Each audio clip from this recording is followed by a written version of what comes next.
So good afternoon, everybody. Well, good evening now, nightfall already in Spain, and this is our weekly update number 45.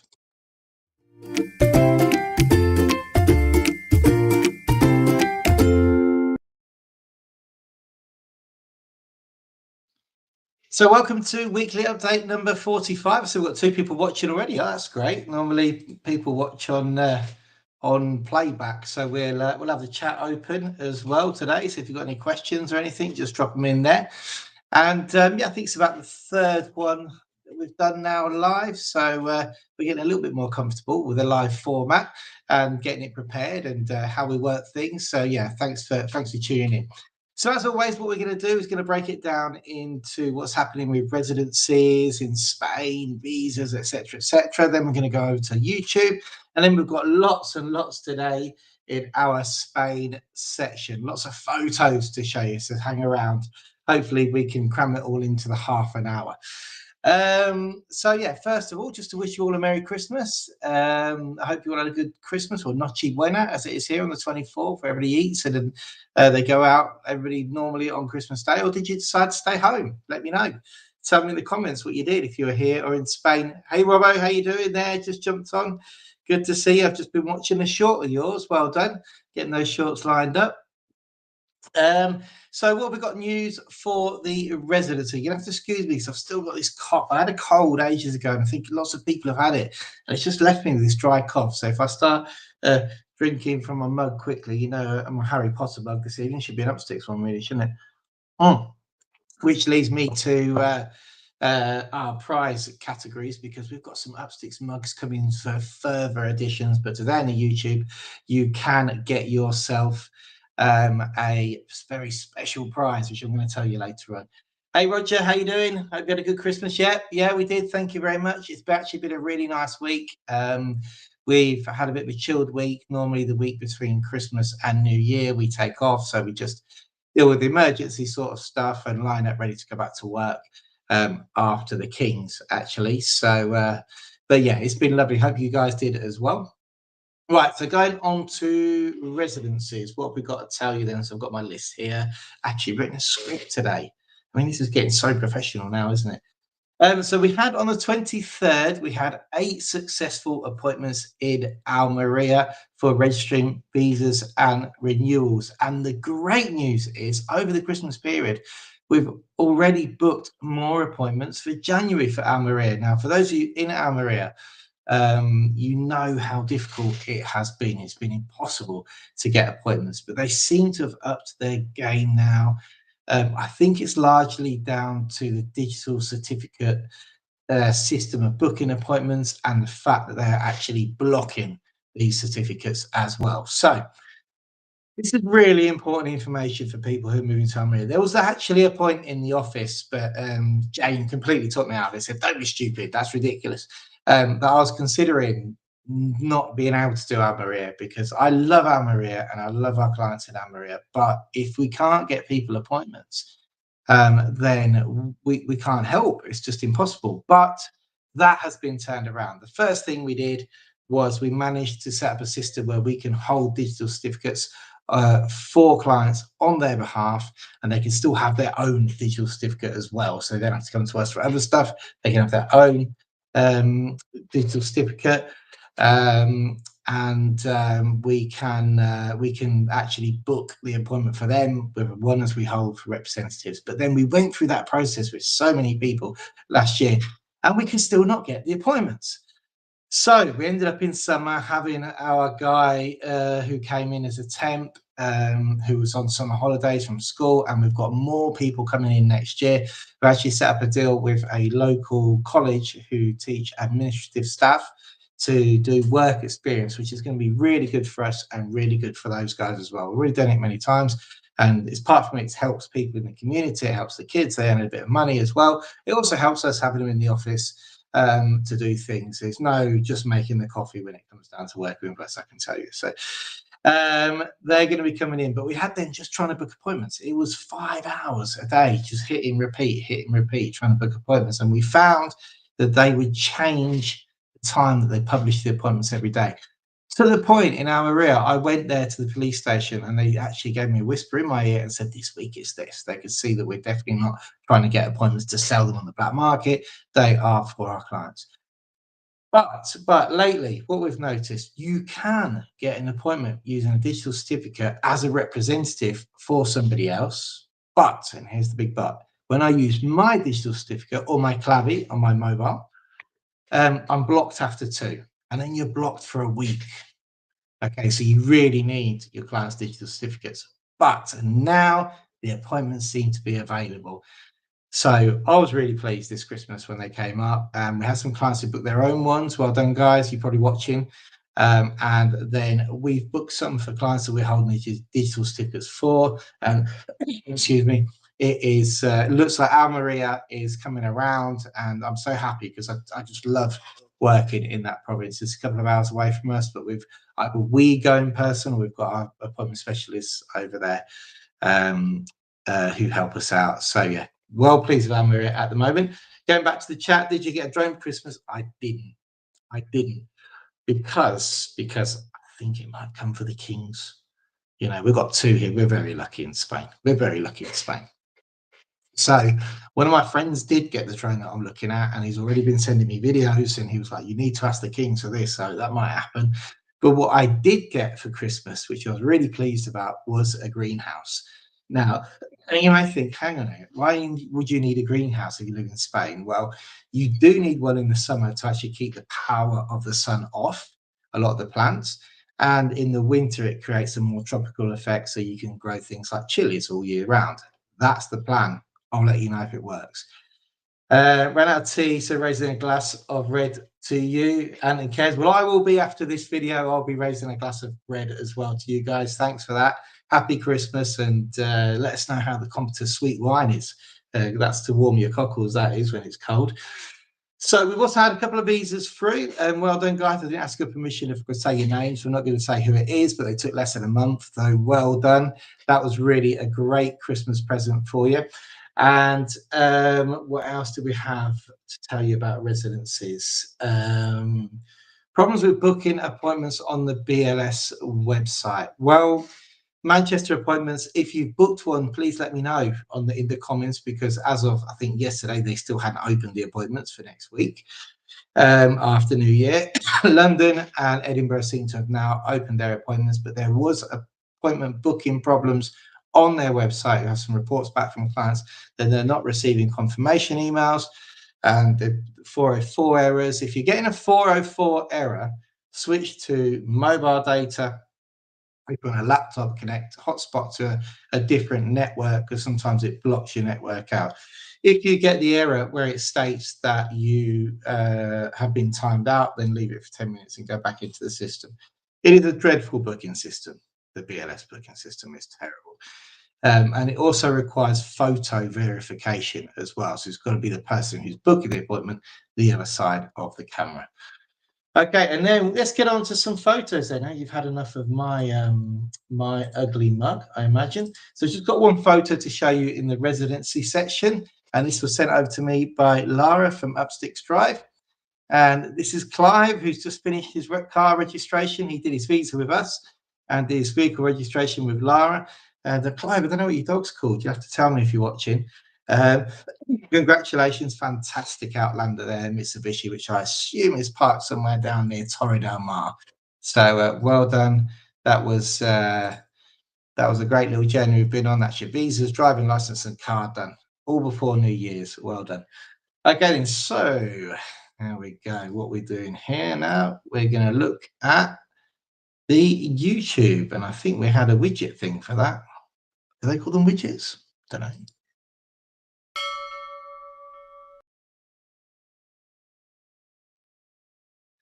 There we go. Oh, I haven't got a background on today. You should put a background on. No, well, that's not very nice background, is it? What backgrounds have we got going on here? There we go. That's a Christmassy background. That's a photo I took in Sierra Nevada last year. So just before we get into the YouTube, let's check out the comments. What's going on? Cockle's already warmed. Muchas gracias. We need it in a cold grey France at the moment. Yeah. We've been really lucky with the weather here, guys. This Christmas has been amazing. It really has. Today we were out, went to the beach, had a walk on the beach. We went to the horrible place, which is the Plaza Mayor shopping centre, which I detest even more so on a Sunday. Why people think it's fun, I don't know. It's packed, expensive, queues for the restaurants, which are generally naff food. Um, that's my opinion on shopping on a Sunday, to be honest with you. But anyway, we'll leave that right there. And we'll go on to our YouTube comments. So what have we got here to talk to you about YouTube? Okay, now this is what we always do. So just the watch time for subscribers has actually gone up since last week. So this last week, well, it says last 28 days, but what it does is every day updates a day. So it's always the last 28 days. But last week when we showed you, it was around 75% of people who watched the channel were not subscribed. And this week it's saying 59% of people who watch the channel are not subscribed. But that means there's an awful lot of people who are watching who aren't subscribed. So please, can I ask you, if you are watching now and you haven't subscribed, just hit that subscribe button and the bell to get notifications. That would be brilliant. That would be brilliant. Because as you see, over 50% of people who watch the channel aren't subscribed, and the more people subscribe, the more people see our content. And just while we're talking about statistics, we've had 121 comments in the last 28 days, which again, I'm really, really pleased at. Thanks to that, we are getting an awful lot more engagement, and hopefully we'll have some more bigger videos coming out for you soon. And talking about videos, we want to look at the videos that we have put out. Now, yesterday, I put our video. Now, what I forget to do with a podcast, which I will do going into 8 people watching that. Hey guys, 8 people. I think it's a record so far for the live. With the podcast, I always record them and I forget to put at the beginning of the video that it's a recorded video. So I will do that moving forward. Sorry, guys. Somebody jumped on and commented on yesterday's podcast. Yesterday's podcast, which was with Scats, you'll know Scats, was all about his cancer journey. It was quite a hard podcast, I'm not going to lie. It was a tough one because we wanted to talk frankly about his journey, what he's been through, and hopefully get some information out there for people who may be going through the same. And if one person watches it and decides to go and get themselves checked out and discover they've got some form of cancer, Scats had colon cancer, obviously, then it'll be worth getting it out there. So, but it wasn't, I don't know, it was a strange one because I was on the other side of the fence. Normally it's Scats who's directing the show and I could just jump in very unscripted. I had a bit of a script for this podcast, but we didn't really stick to it that well. And Scats got we told his journey. So we wish him all the best for 2025. Now he's in the recovery phase. And we just encourage you all to watch that if you could and support also his channel, YouTube Spain, as he gets better. So yeah, thanks. But that did get a bit of traction, that did. And just talking about that, the comments that we got on the video. Lisa from Lisa Necha, very moving and frank interview. Thank you for sharing real life and your great friendship. Lisa, I can't thank you enough also because you bought me a coffee. It was my first ever buy me a coffee from the link in a video. So you didn't only buy me one, you bought me 3. So we'll be using those funds when I meet Scats in Malaga to have a big breakfast for his next review, which is the post-op review. And I've already told him that you bought us breakfast that morning, so that's well appreciated. Thank you very much, Lisa. Sarah Cronshaw, thank you for talking about this. It must be difficult and brave, but important. It's good to hear you both speaking as friends, your journey. I sincerely wish you all the best.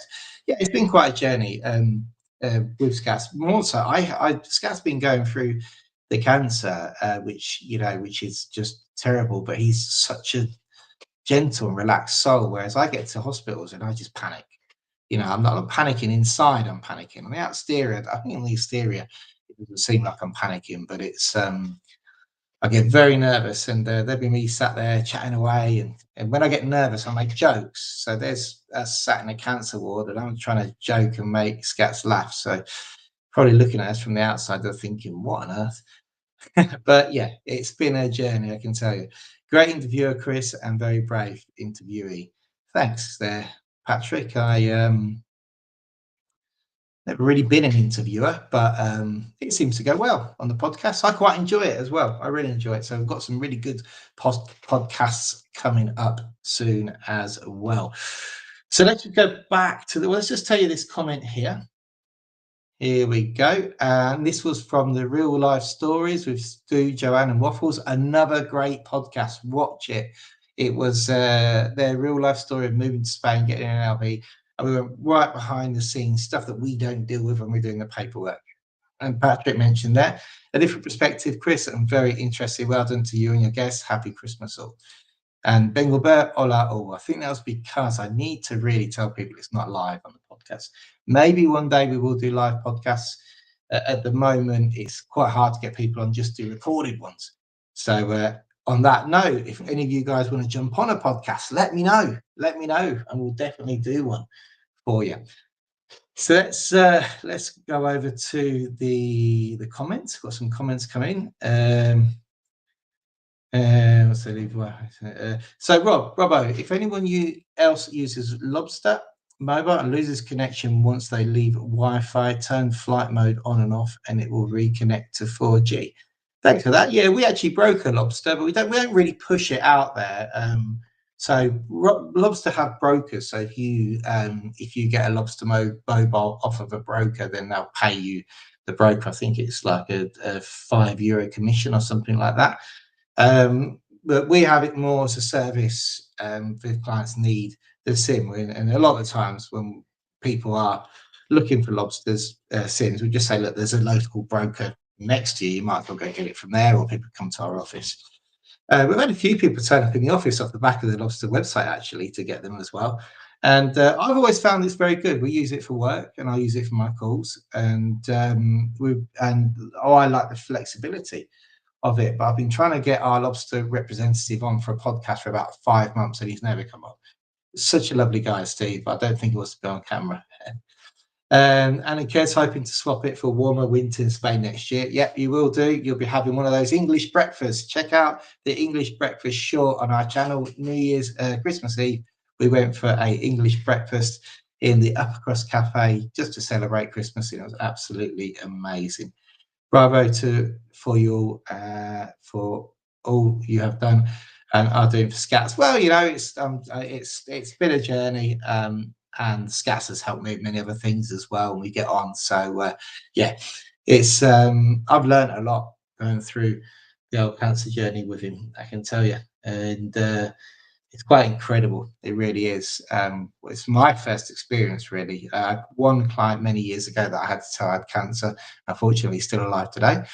And after that, I didn't really go through the treatment. It was a different type of cancer. I didn't need chemo. I was dealt with tablets. But this is the first time I've ever been around chemo wards and stuff.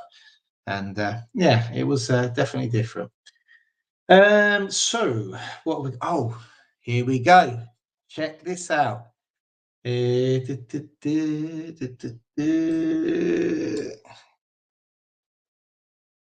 new Upsticks subscribe stickers. Drum roll. They have finally arrived in the office, and I'm just giving them away. So if you want any stickers, and if you ask for a sticker, all you've got to do to get a sticker is write sticker in the comments of this video, not in the live chat, in the comments, and I'll tell you where to email your address to, and I will post you out some stickers. And then I want to see a photo of where they've been stuck. So I want to see how far we can get the stickers out there in the world. And as it turns out, the stickers are slightly more discreet than I thought they were. And I've also got 1,000, and because it looked like a really good deal from the sticker company when I saw it on my mobile, but it was late at night and it was during Christmas, so I may have had a glass of wine when I ordered them and made a mistake with the size. So when they turned up, let's just say I was expecting them to be slightly bigger, but they're very discreet. So I think they're good. So if you do want a sticker, write in the comments below afterwards the words sticker, and I'll let you know where to send your address. John McKindu, hi Chris, was good to speak to you a few weeks back from home here in Louisiana. Spent a few days around Ayamonte in December looking around the area and at properties. All was good. Oh, that's great, John. Well done. I like Ayamonte. It's a nice area. It's very close to Portugal down there. So I'll be looking forward to speaking to you soon again. Yeah, it was great catching up with you. We had a good conversation and brilliant stuff. Send us a photo. Send us a photo. We'll get it on for you. So there we go. Right, we're already up to 20 minutes. So let's carry on. Let's crack on now with the Spain side of things. And we've got our widget. I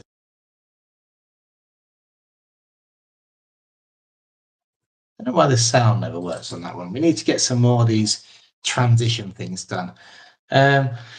Now, we have got lots to show you here, and I hope you're all foodies. Okay, are you all foodies? Let me know, because we've got lots of food to show you here. Let me bring the chat back up.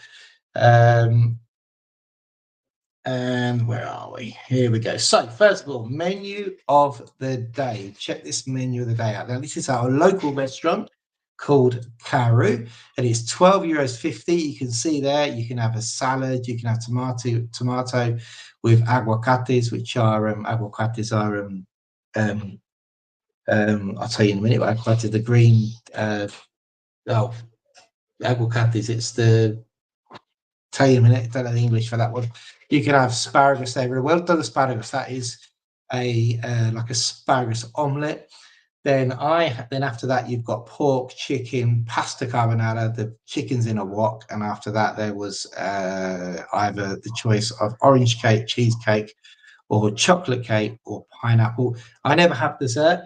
This is the restaurant. It's literally next to where we work in the industrial estate. But the chef is absolutely amazing. I want to show you what I had. So let's start off with this. I had the chaos to start. And this is tripe, basically. And it's done with like a tomato and peppery sauce with chickpeas. And you can see slices of chorizo there with the tripe. It was absolutely amazing. And this is menu's only midday. This was the pork. So I had pork with the salad. And you can see the white asparagus there. This is all for €12, eh? And then I actually had a coffee for my dessert. But there was there's the chocolate cake. So I thought I'd show you that for €12.50. Absolutely amazing. Go to show the menu of the day seems to have done. I said avocado. That's it. Sorry, aguacate's avocado. I forgot the ingredient. The menu of the day seems to be having a resurgence at the moment, which is really cool. We're very happy with that because we do like a good menu of the day. I was sent some photos by Stuart, Joe, and Waffles, and this is Murcia. Check this out. This is La Isla Plana, and this is the beach over there. It looks very nice. Looks a bit blustery that day, and they were out there having a meal, and they went to, just looking over the notes that I've got, they went down to a small taberna and had a meal there. And Stu said that it cost them €68.70 altogether. And they had lamb chops, spaghetti seafood. I like spaghetti seafood, spaghetti carbonara. They had drinks and coffees and desserts to follow, which were an apple dessert. But unfortunately, Joanne ate it all before Stuart got a chance to take a photo. I don't believe that. And here is some more photos. That's the Ermita. That's like the church thing that's there. Looks like a lovely beach. Look at that clear water. Wow. That's amazing. This is in Murcia. Look like a blustery day there, though. Was it a blustery day, guys? It wasn't as good as this day because they also sent me a photo from Christmas Day on the Bol Nuevo beach, which I believe is around 10 minutes from Puerto de Mazaron there in Murcia. And that looks absolutely stunning for Christmas Day. I have to say, Christmas Day here Here would be wow. I mean, that summed up Christmas Day, I think, across the the Mediterranean side of Spain. Everybody seemed to have fantastic weather. Look at that with the sun going down, and obviously makes the stand look golden. And here, this amazing sunset here. Wow, Nuevo Beach. So there you go. If you're in Murcia, you know where to go. We've got 9 people watching now. This is a record for me. 9 people watching. That's brilliant, guys. Yeah, Alan Kes said 12 euros will be 25 here. Yeah, I mean 12 euros 50. I don't know cooking cost, employing staff, and putting that 3-course meal for 12 euros 50. How they make any money? I really don't, to be honest with you. Talking about eating and making money. This was the menu from the upper crust in Fuengirola, which you can't see. Let's see if I can widen that a bit for you. Their smallest breakfast starts at 2.95, which is what the kids had.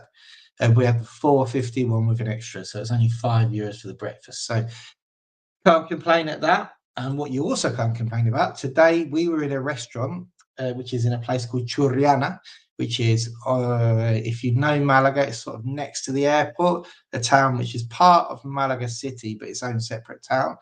And we had lunch because we were out and about, and myself and Lara shared a leg of lamb, and we couldn't eat it all between us, and that was 22 euros, so it's 11 euros each for that, but it was amazingly roasted. And what I liked about the restaurant is that what I liked about it was the lady, the waitress, just took charge.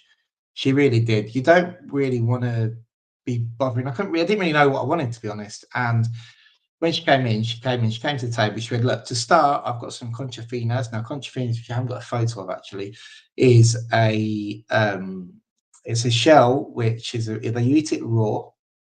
It's like a clam type shell, and they cut it in half, and you have 2 halves to it, and you have lemon on it, a bit of salt and pepper, and it's absolutely gorgeous. And she was like, "Look, I've got those to start on special offer, 150 each, which open into 2.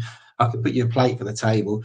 After that, if you'd like some lamb, we've got a leg of lamb with fried peppers, chips, and the kids, if they want, we've got the spaghettis, we've got whatever for them." And she just took the hassle out of the afternoon because we were already really hungry, late, couldn't find anywhere to eat. And we went, yep, yep, yep. And the bill came to around 65 euros, and we were just very happy with that. So sometimes it is good to let them take control. Eh? And I saw this the other day. We were out for a walk. Do you know what this means? Prohibido el paso privado. Okay, so if you ever see this sign and you're out and about in Spain, it means you're not allowed to go in. Okay, so it's prohibited to go in. And privado at the bottom means private property. So I thought I'd share that with you, just in case you see it. Now, I mean, it's pretty obvious, isn't it? That it looks like a sign where you're thinking, yeah, I shouldn't go in there. But that's what that means. And now to bring you on to, we're wrapping up now, nearly up to the half hour, but that's nice, guys. We've got 9 of you on. Give me some messages on here. That's amazing. What else have we got to show you today? Right, so I went to this with the kids, the Illusion Light Show at the Botanic Gardens in Malaga. Now, the Botanic Gardens in Malaga are absolutely amazing. They really are. Really love them. And I mean, if you're ever thinking of doing any landscaping in your own garden, and you live in Spain, I would strongly suggest you go there just to get ideas because it's fantastic. But every Christmas in the evening, they do a light show, and we have a full YouTube video coming up of the lights there in the light show. I've got a couple of pictures to show you. That's me on Santa's sleigh. He may struggle to take off with me in the back, but hey, that was us, me and the kids. There was these fantastic. Oh, this is from the viewpoint where they beam the lights over Malaga, so you get this fantastic view of Malaga with like the spotlights in it. It looks like something from Hollywood, and with the clouds there as well. It just looked amazing. It was just you could the pictures. They're pretty daft, to be honest. It just doesn't sum up how it actually was. the view. That's the view of Malaga from the Botanic Gardens of an evening. And it was surrounded, the whole place was just lit up with things like this giant snowflake light, which, yeah, check the video out. It will come out this week. I haven't put it together yet. I've got it all recorded, but I haven't put it together yet. But it's a cool video. And then last but not least, I have reconnected with a good friend of mine I haven't spoken to for a couple of years. Albeit we are good friends, but we haven't spoken. Paul Bateson, and I haven't got a photo of Paul here at the moment. I'm going to dig some out from my archives, because Paul, I knew way back when I lived in Loja. So I used to live in the Granada province between 2006 and 2010 in a town called Loja. And you're going to be hearing probably a few more stories while I'm doing my 25th anniversary celebration this year. Leading up to April, when I'll be celebrating moving to Spain 25 years ago. And Paul sent me some photos of the lovely town of Loja. You should really visit it if you can. So let me just show you the town. So this is the town. And you can see, so inhabitants of 25,000 people. It's quite big. You can see it extends all the way over to that mountain at the back, which is called Mont Acho. Fantastic for tapas. If you go there, you should also try Los Roscos de Loja, which is a typical sort of donut-shaped dessert from Loja. But there's lots and lots of things to see. So there's this here, which is the 25 cañones, is 25 water spouts. So this basically Loja is a town of water. There's so many natural springs there. It's unbelievable. And these water spouts or natural springs, you can drink from them. You can fill up your water bottles, and they date back to 200 or 300 years ago, I believe, and they redid them in the last century. And people go there every day and just fill up their water bottles and take it home. The water, though, is very harsh. Apparently, you do get kidney stones or whatever stones it is you get from a lot of calcium in the water. But I always drank it there, and I was always fine. Straight out the tap. And here we go. Another photo of Los Cañones. Oh no, that's another photo of Loja for you. Right down the road from there, there's actually, you might, if you know your cinema, the film Duck Soup was actually had that view. Believe it or not. There's the question for you. Who did the film The Duck Soup? I'm not going to give you the answer. And this is the park there, Parque de Los Angeles, where my mate Paul's now living. And then the last photo, well, the second from last photo I'm going to show you is, this is now the Fuente Santa. Now, the Fuente Santa, which really should be better looked after, to be honest. Apparently, I think this was the first ever place where bottled water was bottled in Spain. I think it was the Reina Isabel. I'd have to check my facts. Who was traveling to the south from Madrid and passed there to get water, and as a natural spring back in the day. And she then ordered, I read somewhere, water to be bottled from there and sent back to her in Madrid with wax-topped bottles. So yeah, if you go to Loja, you can actually go there and drink from that fountain. Though sadly, last time I was there, I'm assuming they've cleaned it up because of the amount of water. There was lots of pipes going in where the farmers were getting irrigation from it. And such a historical place with a historical story, they've evidently built right next to it some sort of electric station just to set it off, which is a bit ridiculous. But yeah, apparently that's where the first bottled water came from, Spain. And here's, to finish off this live today, we've got a funny photo of me. So here we go. This is how I met Paul, who sent me those photos. So Paul runs an ultra marathon, and she's still running today. And I think it's on its 20th edition nearly. And back in 2009, when he did the first one, they were looking for somebody to help do the book and put the book together for the ultra marathon. It's 5 stages over 235 kilometers, so over 5 marathons, 6 marathons nearly in 5 days. So you sleep overnight in the mountains, 7,000 meters of ascent and descent, and it's in July. It is a brutal race. I was just fascinated by it when I first met Paul, and I was like, how do these people even do this? And this was in 2009, 2010. And I was helping just to do the translation on the book and stuff. I think Paul then got me into running, and I thought it was normal just to run 20 kilometers in a training run because that's all these people did. They just were crazy mountain runners. And in 2011, I was lucky enough to work on the race, but run the last stage of the race of all the people come from around the world, all around the world, who international crowd run this race. People from Australia, people come from Africa. There was people. It's a small field as well. It's only about 80 people running.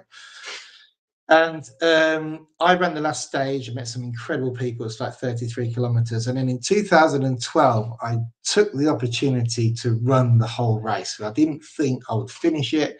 I was training just as much as I possibly could. I did the Ronda 101, and I did the about 10 half marathons leading up to it, and a marathon as well, I think. And then in July the 12th, it was 2012, I decided I was going to run that race, and I came 20th, believe it or not. And there you go. That's a picture of me. You won't believe it now to look at me. I'm twice the man as I was then. But yeah, and that was my ultra running days. I went on to run another 4 or 5 ultra races since then. Then we had kids, and Upsticks came about, and training for 6 hours a day is not a possibility anymore. But it was a lovely part of my life. I enjoyed doing that, I can tell you. And if you are into running, Spain is a fantastic place to run because there's so many half marathons, so many 10Ks, and so many races like that Paul promotes. So yeah, that was it. You might see a few more funny old photos of me during this journey up to 25 years of living in Spain. Okay, then, guys. Well, I think that's it for this evening. Thanks for tuning in. I'd like to say goodbye to you all. What comments have we got there? And guess who's that then? Is that your twin brother? It is. Yeah, that was the twin brother from 13 years ago. Who knows? I might go back to running ultra marathons. Who knows? I have a dodgy arm and a bit of a friend here in front belly, but you never know. Never say never. Why are so many ultra marathon runners in their late 50s? Well, it's because they're the people who've got time to do it. You need time. I would be training for some of the training sessions would be 2 or 3 times a week, and it'd be probably 6 or 7 hours. You're running, you're taking a backpack, you go into the mountains, you're putting yourself through extreme conditions to condition yourself for the race. And there was, I bless Lara, ran with me for a 10-kilometer stretch when I wasn't very well. On the longest days, I done 78 kilometers, and I got to just past the marathon stage, and it was like 44 degrees, and my nose just bled, and so we had to bung it up and carry on, and I was literally hallucinating. But I carried on, and Lara came and ran with me for 10 kilometers to get me through 2 checkpoints to make sure that I was okay, and I got through that bit. No stop bleeding. I got to the end. But yeah, it's definitely, if you're a runner, a sports person, Spain's amazing. Okay, guys, look, thanks for tuning in. 9 people watching, which is a record for my live. Hopefully we'll get some more views afterwards. This week we've got the light show video coming up. Obviously we've got the weekly update video coming next week, and I have got recorded the new 183-day rule video, which will be coming out very soon. We are just finishing the editing for it. So thanks for watching, and we'll see you soon.